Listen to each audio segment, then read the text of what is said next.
अभी दिसंबर के आखिरी सप्ताह में भारतीय जनता पार्टी की जयराम सरकार के 3 साल जो है पूरे हो रहे हैं। अगर हम 3 साल के इनके कारगुजारी की समीक्षा करें तो जयराम सरकार के 3 साल बहुत ही निराशाजनक और जो है बिना विकास के रहे हैं। और विशेष तौर पर आज जो पूरा देश कोरोना की महामारी से जूझ रहा है, जहां देश के हर राज्य में कोरोना के केस कम हो रहे हैं, हिमाचल प्रदेश में जयराम सरकार की लापरवाही से, उनके अकुशल प्रबंध से ये जो है कोरोना के केस हिमाचल प्रदेश में बढ़ रहे हैं और कोरोना से मौतें भी बढ़ रही है, जिसका सारा दोष भारतीय जनता पार्टी की सरकार पर जाता है। अगर हम विकास की बात करें, विकास के 3 साल जो है हिमाचल प्रदेश में शून्य के रहे हैं। फजूल खर्ची बढ़ी है और जो है आर्थिक दशा जो है बहुत खराब हुई है। आज हिमाचल प्रदेश अपने सरकारी कर्मचारियों को वेतन देने के लिए जो है कर्ज उठा रहा है और सरकार ने थोड़े से समय में जो है काफ़ी कर्ज जो है लिया है और हिमाचल प्रदेश में वो कर्ज की राशि अब तक कुल 60,000 करोड़ रुपए की हो गई है, जो एक चिंता का विषय है।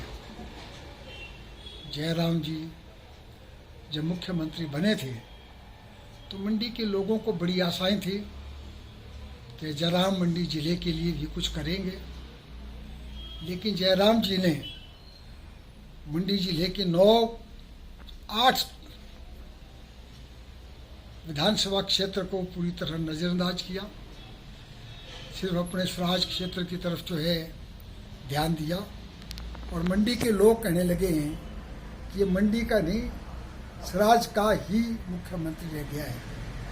और एक दूसरा जो है महेंद्र सिंह, जो अपने आप को सुपर चीफ मिनिस्टर कहते हैं, जिससे जयराम भी डर रहा है, भ्रष्टाचार चरम सीमा पे हो रहा है।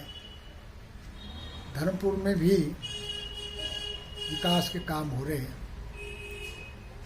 अभी हिमाचल प्रदेश की जयराम सरकार में भ्रष्टाचार चरम सीमा पर हुआ है, चाहे स्वास्थ्य विभाग में, चाहे जल शक्ति विभाग में भ्रष्टाचार हुआ है।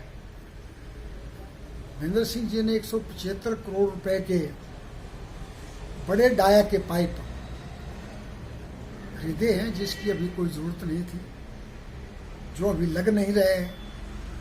लगता है अगले 5 साल तक भी अगर उनको यूटिलाइज करें तब भी वो ख़त्म नहीं होंगे। और उसमें भी बड़े आरोप लग रहे हैं कि उसमें भी बहुत बड़ी कमीशन जो है इन पाइपों के खरीद में दी गई है। इसकी जांच होनी चाहिए। स्वास्थ्य विभाग में भ्रष्टाचार हुआ है और हम ये कहते हैं कि भाई उसकी कम से कम जांच तो करें। क्यों महंगे रेट पे जो है आपने सैनिटाइजर की बोतलें खरीदी, आपने मास्क खरीदे, आपने वेंटिलेटर खरीदे, आपने पीपीई किट खरीदी और यहाँ तक कि जो गैस के सिलेंडर लेने थे उसमें भी लाखों रुपए का जो है घोटाला हुआ है। और जो है ऑक्सीमीटर खरीदने की बात थी, ऑक्सीमीटर बहुत ज़्यादा महंगे रेट पर खरीदे गए हैं, जिसकी हमने कहा था कि कम से कम विजिलेंस को इसकी जांच दी जाए ताकि सरकार के खजाने पे कितना बोझ पड़ा है। तो इस तरह से विकास के काम सारे ठप पड़े हैं और मैं जयराम सरकार के 3 साल की जो कारगुजारी है वो बहुत ही निराशाजनक और बिना विकास के रही है। और मैं चाहता हूँ कि हिमाचल प्रदेश के लोग जो है इस सरकार से पूरी तरह से दुखी हो गए हैं विकास के काम सारे ठप पड़े हैं। और इसलिए आज जो किसानों का आंदोलन हो रहा है उसमें भी हम कांग्रेस पार्टी के लोग किसानों के साथ खड़े हैं। धन्यवाद। जय हिंद।